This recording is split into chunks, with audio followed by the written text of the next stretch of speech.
Advogado que trabalha corretamente não pode ser condenado. Sempre que possível, eu gravo vídeos e abordo com vocês acerca da possibilidade de processar os advogados que não trabalham corretamente, violando desta forma o direito dos seus clientes e o disposto no Estatuto da OAB e do Código de Ética e Disciplina. Mas quando o advogado trabalha corretamente, ele não pode ser condenado a indenizar o seu cliente. E é justamente nesta vertente que nós vamos conversar neste vídeo. Eu sou a Fernanda Gonçalves, advogada e professora, e quero conversar com vocês acerca de uma decisão da 34ª Câmara de Direito Privado do Tribunal de Justiça aqui do Estado de São Paulo, que negou um pedido de indenização feito por um cliente contra o seu ex-advogado sob o argumento de que ele não teria ficado satisfeito com os serviços prestados. Nem sempre os clientes ficam satisfeitos com os acordos realizados, principalmente quando envolve grandes montas de dinheiro. Num primeiro momento, o cliente aceita e depois ele fala que ele foi prejudicado de alguma maneira pelo advogado. Não é incomum esse tipo de argumentação. Mas se o advogado trabalhou corretamente e o cliente concordou com o acordo que foi realizado em audiência, tudo isso na presença de um juiz atento, sendo homologado por sentença, não existem motivos para que o advogado seja processado.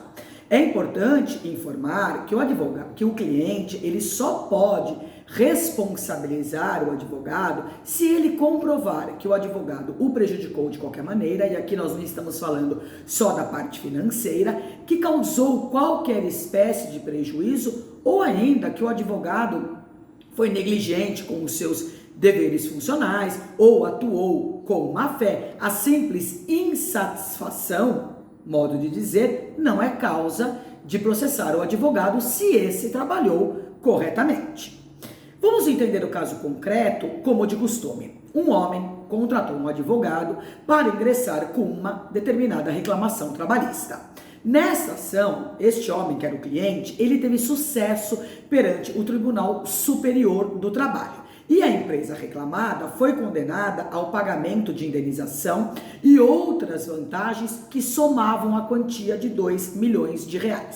Ocorre que o autor recebeu R$800 mil e disse que em audiência de conciliação ele foi orientado pelo advogado a aceitar 800 mil ao invés de R$2 milhões. O advogado se defendeu argumentando que, ao celebrar o acordo, o seu cliente temia que a reforma trabalhista em curso o prejudicasse, tendo em vista que ele havia renunciado a alguns de seus direitos trabalhistas no momento do desligamento da empresa ao aderir a um programa denominado Programa de Demissão Voluntária. Além disso, afirmou que o cliente receberia R$800 mil à vista, o que foi aceito pelo cliente. Posteriormente ao recebimento deste valor, é que o cliente afirmou que ele teria sido prejudicado pelo seu advogado. A juíza substituta em segundo grau, Cláudia Menge, observou que a transação foi celebrada em uma audiência conciliatória presidida por um juiz do trabalho, não sendo possível dessa forma que o trabalhador fosse prejudicado. Para a magistrada, abre aspas, não há mínimos sinais de culpa ou dolo na conduta do advogado. E prosseguiu a relatora, abre aspas novamente, não ficou satisfatoriamente delineada a falta de diligência profissional imputada pelo apelante ao apelado, e não há nada que demonstre falha na prestação de serviços advocatícios. Inexistente a ilicitude da conduta, nem o inadimplemento de obrigações contratuais, não há que se falar no dever de indenizar.